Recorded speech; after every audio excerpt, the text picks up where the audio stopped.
Di zaman ketika sains semakin canggih, teknologi makin pintar, dan manusia merasa mampu mengendalikan hampir segalanya, satu pertanyaan justru tak pernah hilang. Apakah Tuhan masih dibutuhkan? Menariknya, meski dunia semakin sekuler, pencarian spiritual tidak pernah benar-benar padam. Generasi muda mungkin menjauh dari agama formal, tetapi justru semakin giat mencari makna, spiritualitas, dan kedalaman hidup. Dunia postmodern mengajarkan kita untuk meragukan kebenaran tunggal. Segala sesuatu relatif, cair, dan subjektif. Namun di balik relativisme itu, ada kerinduan yang tidak bisa dihapus. Kerinduan yang transenden. Pertanyaannya, mengapa manusia dari zaman purba hingga era digital selalu mencari Tuhan?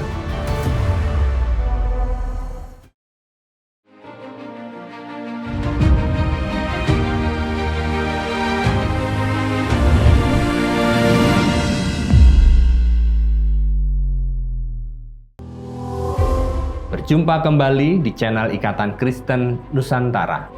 Hari ini, saya mengajak Anda berefleksi dengan satu pertanyaan. Mengapa manusia selalu mencari Tuhan?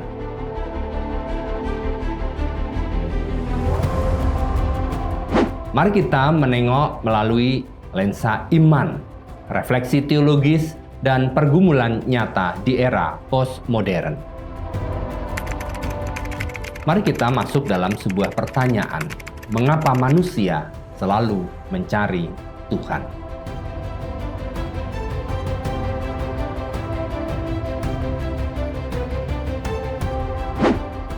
Filsuf Prancis Blaise Pascal pernah berkata, "Di dalam hati setiap manusia terdapat kekosongan berbentuk Tuhan yang tidak dapat diisi oleh apapun selain Allah sendiri."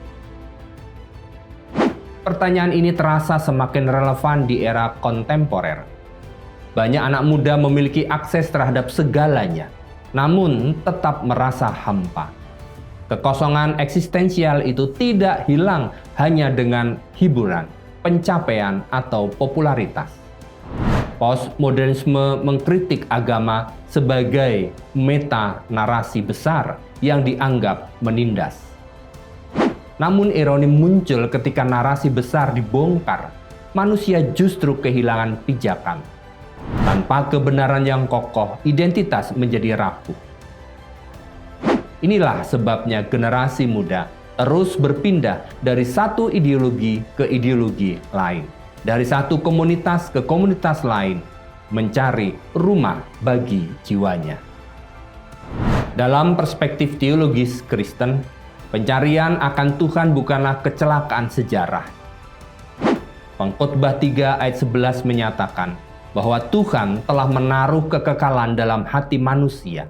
Artinya, manusia diciptakan dengan kerinduan bawaan untuk melampaui dirinya sendiri. Ketika manusia mencoba hidup tanpa Tuhan, ia tidak menjadi bebas, ia justru menjadi tersesat. Teolog Agustinus merumuskan kegelisahan manusia ini dengan jujur. Hati kami gelisah sampai beristirahat di dalam Engkau. Kegelisahan generasi hari ini, kecemasan, depresi, kelelahan mental bukan sekedar masalah psikologis, tetapi juga spiritual. Dunia mengajarkan cara bertahan hidup, tetapi iman mengajarkan alasan untuk hidup. Seorang psikolog dan filsuf, Viktor Frankl, yang pernah hidup pada zaman kamp konsentrasi Nazi, menemukan bahwa manusia tidak mati karena penderitaan, tetapi karena kehilangan makna. Ia menyatakan bahwa pencarian makna adalah motivasi terdalam manusia. Dalam terang iman Kristen, makna itu berpuncak pada relasi dengan Tuhan yang hidup.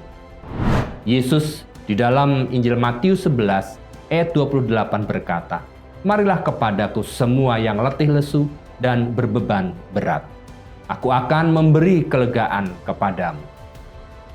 Undangan ini bersifat eksistensial. Tuhan tidak menawarkan pelarian dari realitas, tetapi perjumpaan yang memulihkan di tengah realitas. C.S. Lewis mengingatkan bahwa jika dunia ini tidak mampu memuaskan kerinduan terdalam manusia, maka kerinduan itu menunjuk pada realitas lain yang lebih besar. Inilah sebabnya iman tetap relevan, bahkan di era postmodern, bukan sebagai dogma kaku, tetapi sebagai relasi hidup. Generasi saat ini sering dituduh tidak religius.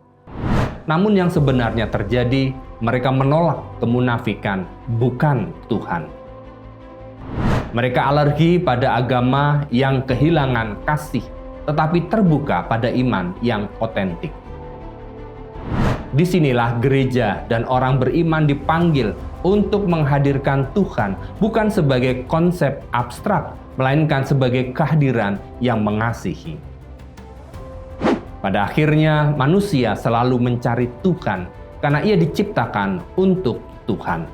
Sekeras apapun dunia mencoba menggantikannya dengan teknologi, ideologi, atau hiburan, kerinduan itu tidak pernah benar-benar hilang. Mencari Tuhan bukan tanda kelemahan intelektual, melainkan keberanian eksistensial. Keberanian untuk mengakui bahwa manusia bukan pusat segalanya, dan mungkin di tengah dunia yang semakin bising, pencarian akan Tuhan justru menjadi tindakan paling radikal. Karena hanya di dalam Tuhan, pencarian manusia akhirnya menemukan rumah. Terima kasih. Sampai jumpa pada episode berikutnya.